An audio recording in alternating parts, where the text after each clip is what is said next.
Hello everyone.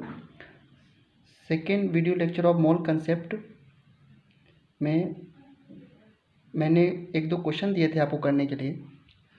उनके answer पहले बताता हूँ, फिर फर्दर प्रोसीड करता हूँ। एक ये क्वेश्चन था, इसका आंसर कुछ बच्चों ने गलत बताया था मुझे। Which are the following contains maximum number of atoms. इसमें जो बेसिक गलती हुई थी वो ये है कि इसमें अगर आपको एटम्स निकालना है तो पहले given mass upon molar mass करोगे, बट यहाँ पर जब given mass upon molar mass आप करेंगे तो you will get number of molecules. तो इसके एक मॉलिक्यूल में 2 एटम्स हैं तो आपको 2 से मल्टीप्लाई भी करना पड़ेगा। यहाँ पर आपको नंबर ऑफ मोल्स जो मिलेंगे वो ओजोन के मिलेंगे, O3 के मिलेंगे, which is try atomic. Try atomic मतलब जिसमें 3 एटम्स हों। तो नंबर ऑफ एटम्स पूछ रहे हैं तो इसके एक मॉलिक्यूल में 3 एटम्स हैं, तो जो भी नंबर ऑफ मोल्स आएंगे उसमें 3 का मल्टीप्लाई करना पड़ेगा। ठीक है, तो मैंने आपके लिए इसको सॉल्व किया है। तो ये देखो,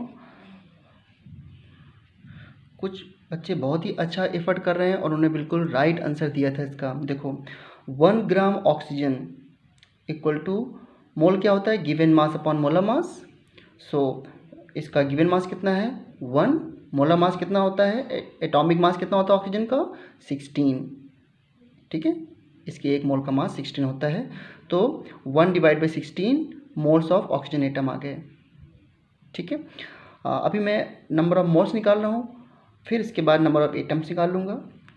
फिर 1 ग्राम O2, 1 ग्राम O2 में कितने मोल्स होंगे, given mass upon molar mass. O2 का मोलर मास कितना आएगा 32, क्योंकि इसमें 2 ऑक्सीजन एटम हैं, तो 1/32 मोल्स ऑफ O2।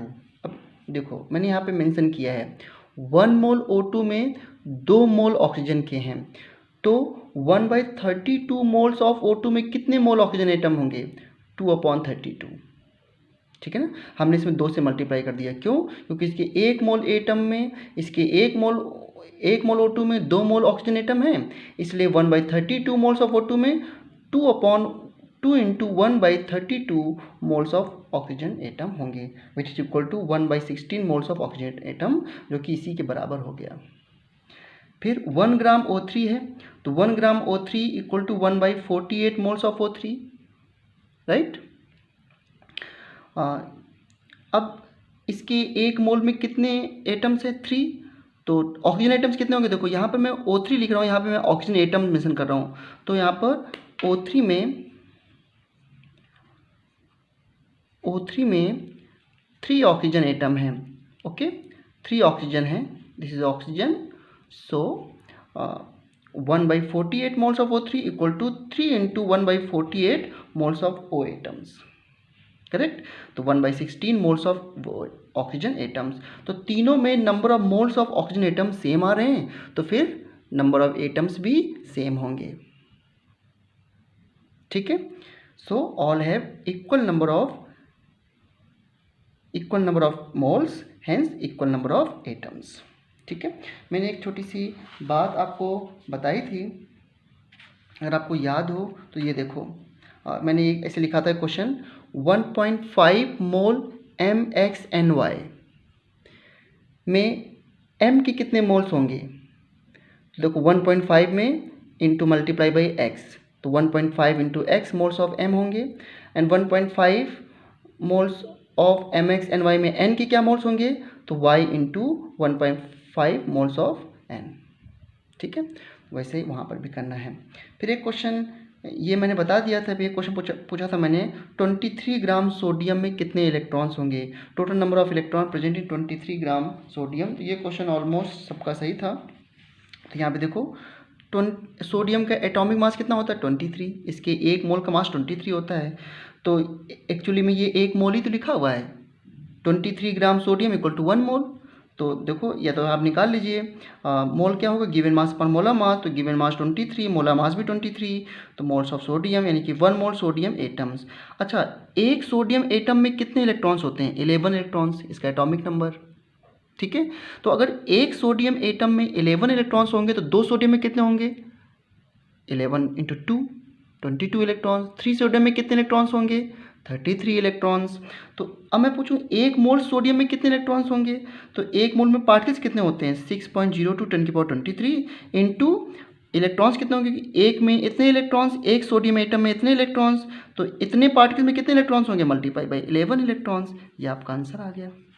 इस तरह के बहुत ही इंटरेस्टिंग क्वेश्चन होते हैं इसमें। ओके, एक तो क्वेश्चन मैं आपके लिए और लेता हूँ। सो बच्चों, अभी तक के अगर टॉपिक को कंक्लूड करूँ मैं, तो हमें क्या मिला है। So we have mole given mass of substance divide by molar mass of the same substance and mole equal to number of particles divide by Avogadro number and mole equal to given volume divide by 22.4 litre. यानी कि जब भी अगर आपको number of particle दे रखे हो और मोल पूछा जाए तो एवोगाड्रो नंबर से डिवाइड कर दो। अगर गिवन मास दे रखा है मोल पूछा जाए तो उस सब्सटेंस के एक मोल के मास से डिवाइड कर दो। अगर वॉल्यूम दे रखा है तो उस सब्सटेंस के एसटीपी पर जो एक मोल का वॉल्यूम होता है दैट इज 22.4 लीटर, उससे डिवाइड कर दो। तो ये तरीके हैं मोल को आइडेंटिफाई करने के। ठीक है, इसे एक क्वेश्चन है, find mass of 1.5 mole CO2। 1.5 mole CO2 का मास बताइए। तो अब कोई फार्मूले की ज़रूरत नहीं है, ऑल्दो मैं यहाँ पे फार्मूला लगा दूँ तो इसके प्लेस पे क्या रख दूँगा 1.5 मोल। इसका गिवन मास पूछा है, इसका मोलर मास कितना होता है CO2 का, कार्बन का 12, कार्बन कितना होता है 12, ऑक्सीजन का 16, तो 2 इंटू 16 इक्वल टू कितना आ जाएगा 44 ग्राम। तो देखो ध्यान से यहाँ पे मैं इसका मोलर मास 44 यहाँ पुट कर दूँ, मोल्स यहाँ पे 1.5 पुट कर दूँ तो गिवन मास आ जाएगा। लेकिन हम यूनिटरी मेथड लगा सकते हैं कि एक मोल का मास 44 ग्राम होता है, इसलिए 1.5 मोल का मास कितना होगा 44 इंटू 1.5 66 आ गया। मोल के क्वेश्चन आपको देखने में सिंपल इस तरह लगेंगे, लेकिन बहुत प्रैक्टिस करनी पड़ेगी। इस चैप्टर में केवल और केवल कैलकुलेशन है, राइट। जैसे मैं आपसे पूछूं 1.5 मोल C6H12O6, इसका नाम क्या होता है बच्चों, ग्लूकोज। ठीक है, 1.5 मोल में 1.5 मोल ग्लूकोज में number of moles of carbon क्या होंगे, number of moles of hydrogen क्या होंगे और number of moles of oxygen क्या होंगे। ओके, कैसे निकालेंगे इसको, तो देखो मैंने बताया था आपको, अगर मैं यहाँ पे 1.5 ना मेंशन करूँ, मैं आपसे पूछूं कि इसके एक मोल में कितने मोल कार्बन हैं, तो जब मैं इधर मोल यूज करूँगा तो अंदर भी मोल ही वर्ड यूज करूँगा। तो इसके एक मोल में 6 मोल कार्बन हैं, एक मोल में 12 मोल हाइड्रोजन एटम्स के हैं और एक मोल में 6 मोल ऑक्सीजन एटम्स के हैं। तो यार एक मोल में जब 6 मोल कार्बन है तो 1.5 मोल में कितने मोल कार्बन होंगे, मल्टीप्लाई बाई 1.6। सिंपल सी बात है। मैं आपसे कहूँ कि 1 रुपये का जो है 1 पेन मिलता है, 2 रुपये कितने मिलेंगे, तो 2 इंटू 1 2 पेन्स मिलेंगे। तो number of moles of carbon कितने होंगे 1.5 इंटू 6 मोल्स कार्बन एटम। ठीक है, number of moles of hydrogen कितने होंगे 1.5 into 12 hydrogen atom. Number of moles of oxygen कितने होंगे 1.5 इंटू 6 हाइड्रोजन एटम। ओके, तो बहुत ही आराम से आप क्वेश्चन को सॉल्व कर सकते हो मोल कंसेप्ट के बिना किसी पैनिक के। सबको क्लियर है यहाँ तक एकदम। ओके बच्चों, एक क्वेश्चन और देखो ध्यान से, which of the following has highest mass. चलो पहला क्वेश्चन देखते हैं, which of the following contains maximum number of atoms. इन चारों में सबसे ज़्यादा एटम्स किसके हैं। ठीक है, तो सबसे ज़्यादा एटम निकालने के लिए सबके मास दे रखे हैं तो सबके मोल्स निकाल लो। तो चलो इसको करते हैं जल्दी से। तो देखो ध्यान से,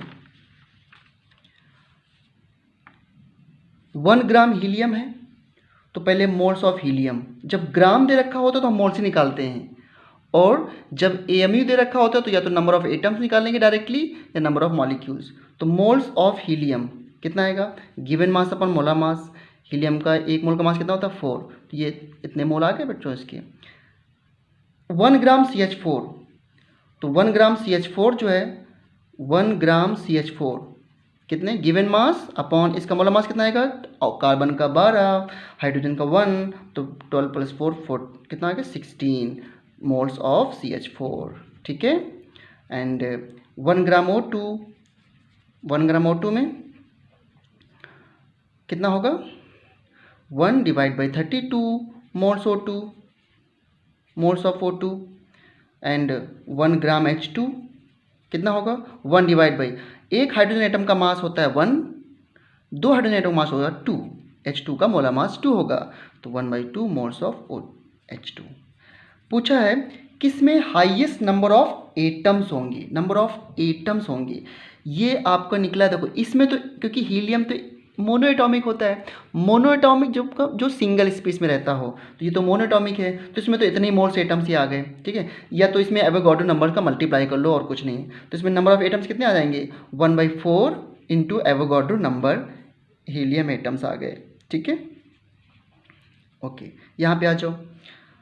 यहाँ पर तो आपको मॉलिक्यूल मिले ना, क्योंकि CH4 तो मॉलिक्यूल है, ऐसे कंपाउंड कह सकते हो, तो इसमें टोटल एटम्स कितने हैं तो बताओ जरा मुझे। अगर मैं यहाँ पर 1/16 ना मेंशन करूँ और पूछूं कि इस मोल के अंदर कितने मोल एटम दिख रहे हैं, इसके एक मोल के अंदर, तो आप एक कार्बन और 4 हाइड्रोजन 5 मोल्स एटम दिख रहे हैं, तो 1/16 में कितने मोल्स एटम्स होंगे, तो देखो ध्यान से 1/16 इंटू 5 टोटल मोल्स ना, एक मोल में 5 एटम्स, एक मोल में 5 मोल एटम्स, तो 1/16 मोल में 5 into 1/16 moles of atom, multiply by क्या कर दो Avogadro number Na atoms, total atoms आपको इतने मिल गए। तो 5/16 बड़ा होगा या 1/4, ये आपको चेक करना है भी, ठीक है। चलो यहाँ पर कितना होगा 1 ग्राम O2, तो 1/32 मोल्स ऑफ O2 मिला, इसके एक मोल O2 में कितने मोल ऑक्सीजन एटम है 2, तो क्या करूँगा मैं 2 इंटू 1/32 मोल्स ऑफ O, ठीक है।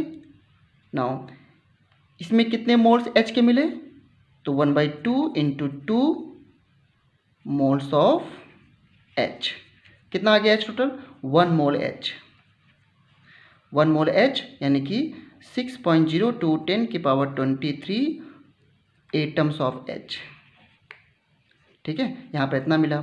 ये भी देखो ध्यान से, ये तो इसके मोल जो हैं, देखो इसका 1 मोल मिला है, इसके मोल 1 से तो कम ही आएंगे, तो नंबर ऑफ एटम्स भी कम होंगे, इसके मोल भी 1 से कम ही आएंगे, इसके मोल भी 1 से कम ही आएंगे, तो फिर number of moles of atoms ज़्यादा किस में मिले डी पार्ट में, तो आंसर इज डी। आप लोग चेक कर लेना कहीं मुझसे कैलकुलेशन में गलती ना हो गई हो, ठीक है। एक दो क्वेश्चन और करेंगे क्योंकि इस चैप्टर में न्यूमेरिकल ही है मैक्सिमम, ठीक है। सो इस क्वेश्चन को है which the following has highest mass. अब ये क्या होता है 1 ग्राम एटम ऑफ कार्बन।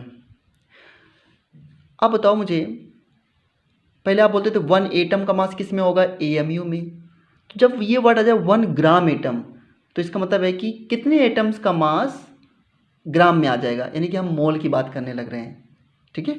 तो जब भी ऐसे लिखा हो 1 ग्राम एटम ऑफ कार्बन, तो इसका मतलब होता है 1 मोल कार्बन, तो एक मोल कार्बन का मास कितना होता है 12 ग्राम, अंडरस्टूड।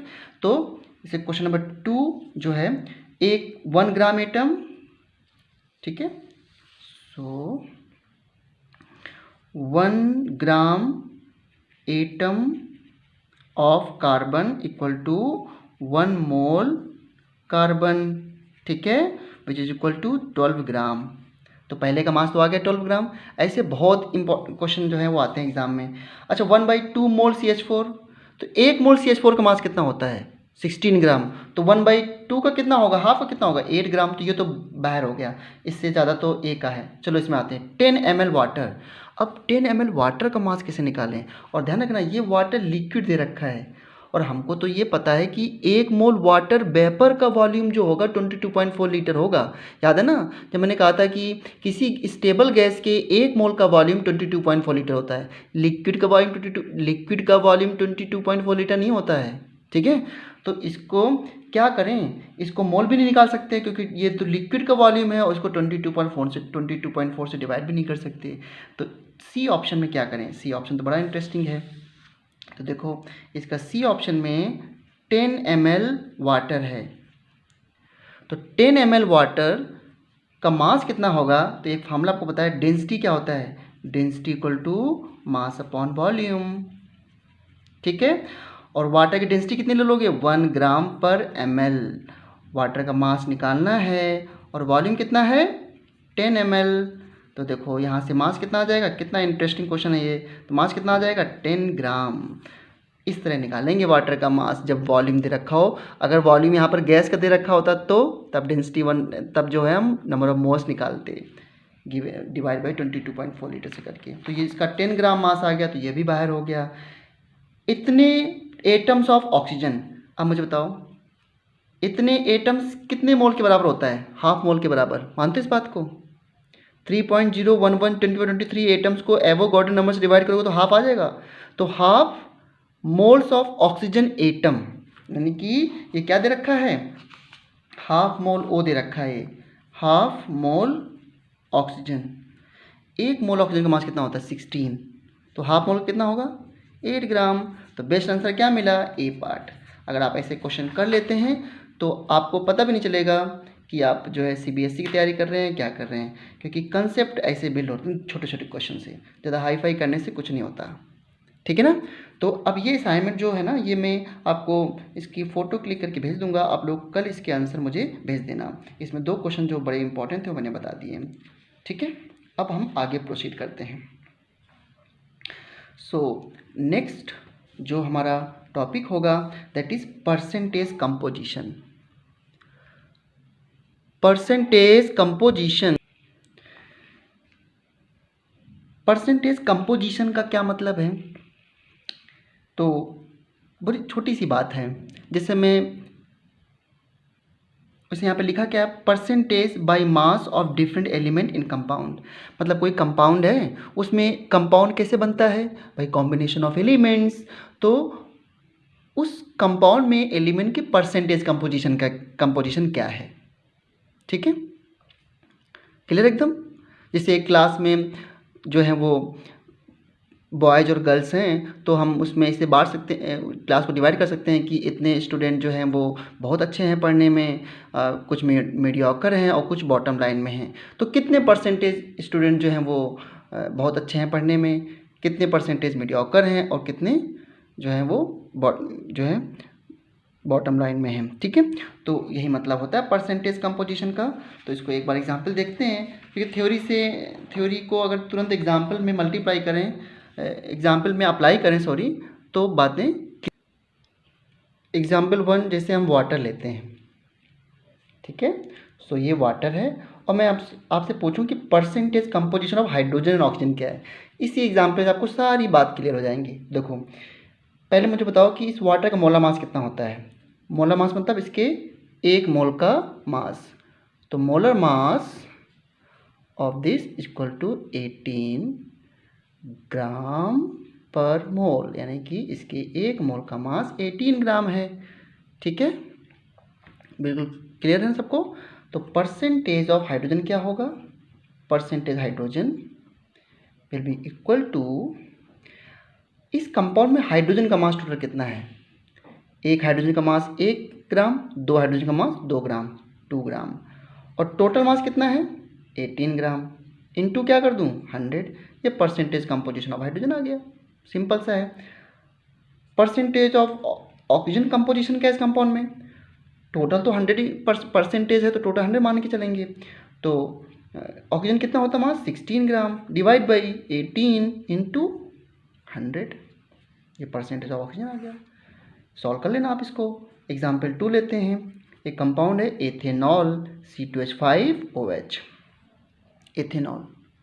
तो इसमें percentage composition of carbon, hydrogen, oxygen निकालेंगे। तो पहले इसका टोटल मास निकालो, कितना होता है मोलर मास। तो इसमें 24 हो गया 2 कार्बन का, एंड टोटल 6 हाइड्रोजन है, तो 24 + 6 30 हो गया, और प्लस ऑक्सीजन का 16 विच is equal to 46 gram per मोल, ठीक है। इसका मोलर मास हो गया। नाउ परसेंटेज ऑफ कार्बन कितना होगा? कितने कार्बन? 2 कार्बन है, तो 2 इंटू कार्बन का मास है ना, कितना? 12, डिवाइड बाई। इससे ये भी पता चल सकता है बच्चों कि उस मॉलिक्यूल में कितने एटम्स हैं। जैसे मान लो अगर मुझे ये ना पता हो कि इसमें कार्बन एटम्स कितने हैं और परसेंटेज दे दिया जाए कंपोजिशन, तो यहाँ पे n×12 कर दूंगा, नीचे n×12 और इस तरह के पूरा मास रख दूंगा, तो यहाँ पे नंबर ऑफ कार्बन एटम भी आ जाएंगे। बड़े इंटरेस्टिंग क्वेश्चन बनते हैं इसमें, आगे प्रैक्टिस कराऊंगा इसमें, ठीक है। तो डिवाइड बाई टोटल कितना हो गया? 46 इंटू 100। परसेंटेज ऑफ हाइड्रोजन कितना आएगा? 6 हाइड्रोजन है, एक उसका मास है, डिवाइड 46 इंटू 100। परसेंटेज ऑक्सीजन कितना आएगा, which is equal to 1 oxygen atom है, उसका मास 16 है, डिवाइडेड 46 इंटू 100। क्लियर एकदम। सो इन तीनों के परसेंटेज कंपोजिशन आ गए। इसी तरीके से अगर मैं आपसे पूछूं कि परसेंटेज कंपोजिशन ऑफ, इसमें आपको बताना है percentage composition of nitrogen, percentage composition of hydrogen and percentage composition of oxygen. ये क्वेश्चन आपके लिए है, आप लोग इसके आंसर मुझे भेजोगे, ठीक है। कितने कम क्वेश्चन देता हूँ देखो मैं। इसी तरीके से एग्जाम्पल 4 में कोई कंपाउंड है, सपोज क्या लूँ कंपाउंड में Fe2O3, ठीक है। इसमें परसेंटेज Fe का और परसेंटेज ऑक्सीजन का क्या है। अब Fe का एटॉमिक मास आप लोग टेबल से देखना, मैं नहीं बता रहा हूँ, मुझे याद है लेकिन मैं बता नहीं रहा हूँ, ये मत समझना कि मुझे नहीं आ रहा है, मुझे 100% पता है। पर Fe का एटॉमिक मास आप लोग टेबल से देखना, फिर इसका टोटल मास निकालना और परसेंटेज Fe और परसेंटेज ऑक्सीजन बताना मुझे, ठीक है। ये 2 क्वेश्चन आपके लिए हो गए। परसेंटेज कंपोजिशन क्यों पढ़ा, क्योंकि हम बड़ा ही इंटरेस्टिंग टॉपिक एक स्टार्ट करने जा रहे हैं और ये बहुत ज़्यादा इम्पॉर्टेंट है इस चैप्टर में, जिसका नाम है empirical and molecular formula. How to determine empirical and molecular formula if percentage composition are given. मतलब कहने का ये है कि अगर मैं आपसे बोल दूं कि we have percentage of A, we have a percentage of B, we have a percentage of C, तो बताओ इनसे जो कंपाउंड बनेगा उसका फार्मूला क्या होगा। अब उसमें एम्पेरिकल फार्मूला और मॉलिक्यूलर फार्मूला क्या होता है उसको समझते हैं, इस थ्योरी को बाद में पढ़ेंगे, ठीक है। लिखा हुआ इसे मैंने ही है। तो देखो, जिससे मान लो ये मॉलिक्यूल है ग्लूकोज का C6H12O6, ये ग्लूकोज का मॉलिक्यूल है, ठीक है। ग्लूकोज के मॉलिक्यूल को कोई और फार्मूला हो सकता है क्या, नहीं, यही फार्मूला है। तो जो एग्जैक्ट फार्मूला होता है कंपाउंड का उससे हम लोग बोलते हैं मॉलिक्यूलर फार्मूला, मॉलिक्यूलर फार्मूला, ठीक है, मॉलिक्यूलर फार्मूला। इसमें कार्बन एटम कितने हैं टोटल 6, हाइड्रोजन एटम कितने हैं इसमें 12 और ऑक्सीजन कितने एटम कितने हैं 6। This is the molecular formula. तो molecular formulas have fix number of atoms in given compounds, ठीक है। And it is a true formula. Glucose का फार्मूला कोई और नहीं हो सकता। लेकिन अगर मैं आपसे कहूँ कि इसको सिंप्लीफाई करो तो इसमें किससे डिवाइड कर सकते हो, बोलो। क्या इसको 6 से डिवाइड कर दो पूरे कंपाउंड को, तो ये किस में आ जाएगा C1H2 और O1, यानी कि नाउ कार्बन हाइड्रोजन ऑक्सीजन का रेशियो कितना हो गया। नाउ एटम जो CH और O जो रेशियो में है दैट इज 1:2:1 में है। अब ये जो CH2O निकल के आया है ये क्या है, तो मैं कहूँ कि ये ग्लूकोज के लिए एम्पेरिकल फार्मूला है। मतलब ये ग्लूकोज को अगर सिंपलेस्ट फार्मूले में मैं कन्वर्ट करूँ, ग्लूकोज किससे मिलके बना होगा, कहाँ से आया होगा, तो ये इस एम्पेरिकल फार्मूले से आया होगा। अगर मैं इस फार्मूले में 6 से मल्टीप्लाई कर दूँ, यानी कि CH2O में मैं 6 से अगर मल्टीप्लाई कर दूँ तो again we will get C6H12O6, तो CH2O इज एम्पेरिकल फार्मूला। अब ये एम्पेरिकल फार्मूला जो नहीं कि ग्लूकोज का ही हो, बड़ी इंटरेस्टिंग बातें हैं, ध्यान समझना आप लोग, देखिए ध्यान से। अब जैसे मैं आपसे कहूँ ये एसिटिक एसिड है, ठीक है बच्चों, दिस इज एसिटिक एसिड। अब ये एसिटिक एसिड तो ट्रू कंपाउंड है, एसिटिक एसिड का कोई दूसरा फार्मूला हो सकता है क्या, you will say no no no. तो मैं कहूँ कि इसका मॉलिक्यूलर फार्मूला क्या है, तो मॉलिक्यूलर फार्मूला निकालते वक्त सबसे पहले कार्बन लिख दो, टोटल कितने हैं, तो टोटल कितने कार्बन है 1 2, मर्ज करके लिख दो, that is the molecular formula. Hydrogen कितने हैं 4 और ऑक्सीजन कितने हैं 2, ऐसे लिख दिया, दिस इज मॉलिक्यूलर फार्मूला। इसमें कार्बन एटम 2, हाइड्रोजन एटम 4 और ऑक्सीजन एटम 2 के रेशियो में है, ठीक है, this is the molecular formula. अब एसिटिक एसिड जो कंपाउंड है इसको एसिटिक एसिड, एथेनोइक एसिड भी बोलते हो, इसके बारे में बहुत ज़्यादा पढ़ा आपने 11th में।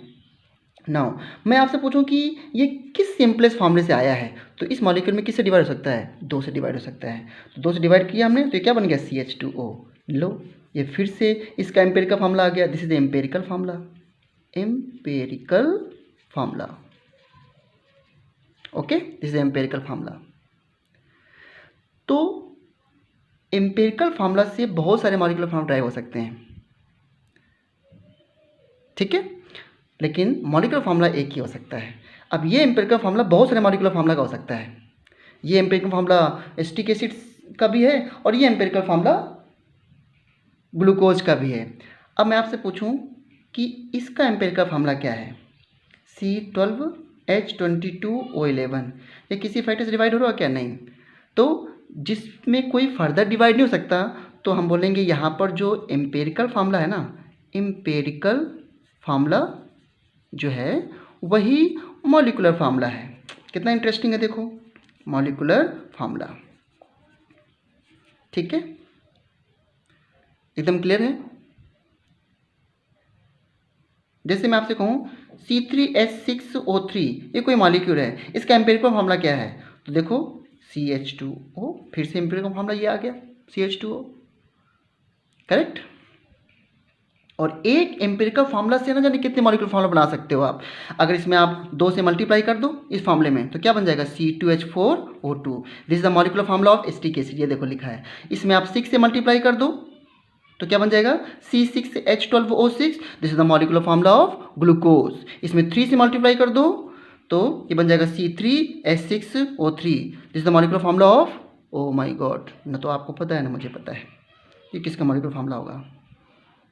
बोलो क्या लें इसका नाम? इसके तो बहुत सारे नाम हो सकते हैं, चलो किसी का है, इसकी डिस्कवरी करेंगे, ठीक है। तो एक मॉलिक्यूलर फार्मूला से we can derive number of, एक एम्पेरिकल फार्मूला से we can derive number of molecular formula. Clear एकदम? ओके। तो अब आते हैं जो हमने बड़ी सी डेफिनेशन लिख रखी है। अब बताओ मुझे इसका कोई काम है क्या? आप खुद ही आप समझ गए। तो एम्पेरिकल फार्मूला और simplest formula gives the smallest whole number ratio of atoms in a compound.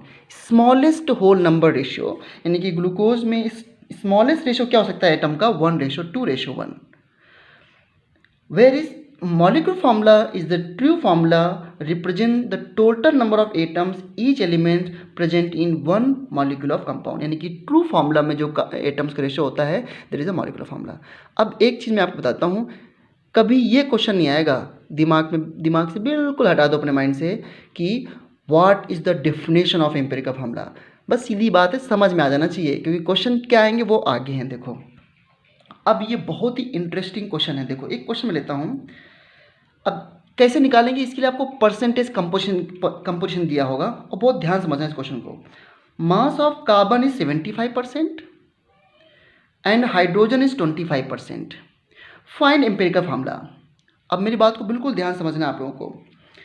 Carbon का मास 75%, हाइड्रोजन का मास 25%, और पूछा है कि एम्पेरिकल फार्मूला क्या बन के आएगा और मॉलिक्यूलर फार्मूला क्या बन के आएगा। ठीक है, दोनों निकालते हैं। चलो, तो पहला काम ये करना है कि जो भी परसेंटेज दे रखा है देखना, चेक करना कि टोटल 100 है कि नहीं है। 75, 25, 100 है, और 100 ना होता तो क्या करते? तो हम क्या करते सोचो क्या करते? टोटल को 100 से सेपरेट कर देते, जो बचता वो ऑक्सीजन हो जाता। अंडरस्टूड? हाँ, लेकिन यहाँ पे ऑक्सीजन के कोई चांस नहीं है होने के, क्योंकि 100% है। तो स्टेप 1, पहले गिवन परसेंटेज को मास में लिख लो। Given percentage, convert given percentage into mass. तो mass of carbon 75 gram, mass of hydrogen 25 gram. ये जो परसेंटेज दे रखे उनको ग्राम में लिख लिया, पहला स्टेप। फिर दूसरा क्या करो,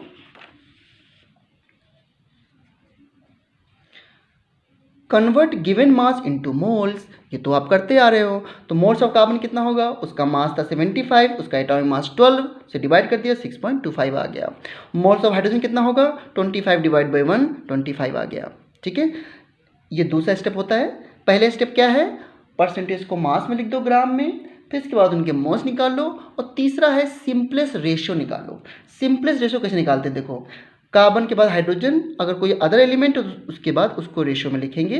देखो कार्बन के एटम्स कितने आए थे, मोल्स कितने आए थे? 6.25। अंडरस्टूड? और हाइड्रोजन के मोल्स कितने आए थे? 25। इनको रेशियो में लिख दिया मैंने। सिंपलेस्ट रेशियो निकालते वक्त जिसके मोल्स कम हैं उसको सभी में डिवाइड कर दो। किसके मोल्स कम है? कार्बन के, तो इसको सभी में डिवाइड कर दो इस तरीके से, सिंपलेस्ट रेशियो निकालने के लिए। ठीक है, तो कितना आ गया ये तो 1 आ गया, और ये इसको डिवाइड करो। I am not so fast, कैसे कैसे कैसे कैसे कैसे कैसे होगा, शिट, या 4, 1:4। ठीक है, तो बस इसके बाद राइट एम्पिरिकल फार्मूला CH4। और क्या ये इससे सिंपलीफाई हो सकता है? नहीं, तो यही इसका मॉलिक्यूलर फार्मूला है। ये आपका कौन है? पहचानो, मीथेन, राइट। ये बहुत ही सड़ी गड़ी जगह में मिलता है, मार्स गैस भी बोलते हैं इसको। अब इससे थोड़ा डिफिकल्ट क्वेश्चन लेते हैं। Find empirical formula of chromium oxide containing 68.4% of chromium. Chromium oxide का एम्पिरिकल फॉर्म निकालना है जिसमें क्रोमियम का मास दे रखा है 68.4%। तो फिर ऑक्सीजन का मास कितना होगा? इसमें से इसको 100 में से माइनस कर दो, तो let total mass of the compound is 100 gram and so weight of chromium will be 68.4 ग्राम। इसलिए ऑक्सीजन कितना हो जाएगा? 100 माइनस 68.4 है 31.6 ग्राम। एटॉमिक वेट दे रखा है क्रोमियम का 52, ऑक्सीजन का 16 होता है। ठीक है, चलो फिर से वही पहला स्टेप, वेट को, पहला स्टेप क्या? परसेंटेज को वेट में लिख दो। तो ऑक्सीजन का वेट 31.6 ग्राम और आयरन का वेट, सॉरी क्रोमियम का वेट 68.4 ग्राम। फिर क्या निकाल लो? मोल्स। तो मोल्स ऑफ क्रोमियम कितना होगा? 68.4 divided 52, 1.32 moles. Moles of oxygen कितना होगा? 31.6 डिवाइडेड 16, 1.98 मोल। ठीक है, इतना तो कर लोगे ना यार, इतने दिन से मोल कर रहे हैं हम लोग। सिंपलेस्ट रेशियो पे आ जाओ, तो क्रोमियम ऑक्सीजन का रेशियो क्या होगा? पहले इनके मोल लिख दो, लिख दिया मोल। फिर जिसके कम मोल्स हो उसको दोनों में डिवाइड कर दो, दोनों में डिवाइड कर दिया, 1.32 आ गया, 1.32 आ गया, इसको डिवाइड कर दिया। तो ये कितना रेशियो है? 1:1.5। अब 1:1.5 को क्या करें? 8 बताओ, तो इसको होल नंबर में कन्वर्ट कर दो। देखो मैं यहाँ पे लिखता हूँ, तो एम्पिरिकल फार्मूला क्या आ गया? क्रोमियम आया 1 और ऑक्सीजन आया 1.5। अब ऐसा फॉर्मूला तो नहीं होगा ना, तो इसको स्मॉलेस्ट नंबर से मल्टीप्लाई करो जिससे कि वो एक अच्छे फॉर्मूले में कन्वर्ट हो जाए। तो किससे मल्टीप्लाई करूँ? 2 से, तो हो जाएगा Cr2O3। This is the our compound. Okay, got it, got you, got it, okay.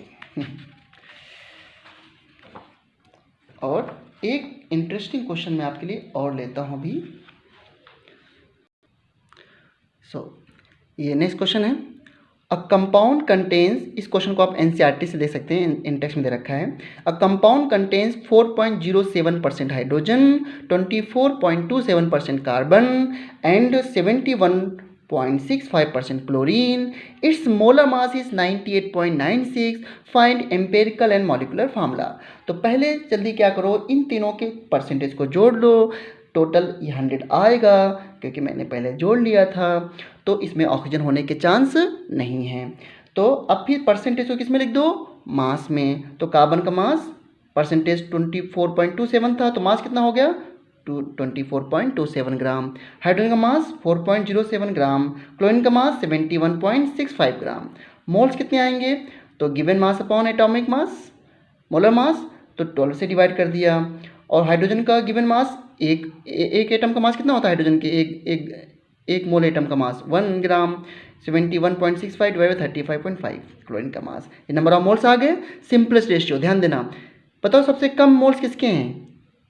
पहले के और आखिरी वाले के। ठीक है, थोड़ा यहाँ पर अप्रोक्सीमेशन भी चलेगा। ओके, तो 2.02 डिवाइड बाई 2.02, देखो इसका मोल्स इतना है, इसका मोल्स इतना है, इसका मोल्स इतना है। 2.02 से सभी को डिवाइड कर दो, तो 1:2:1।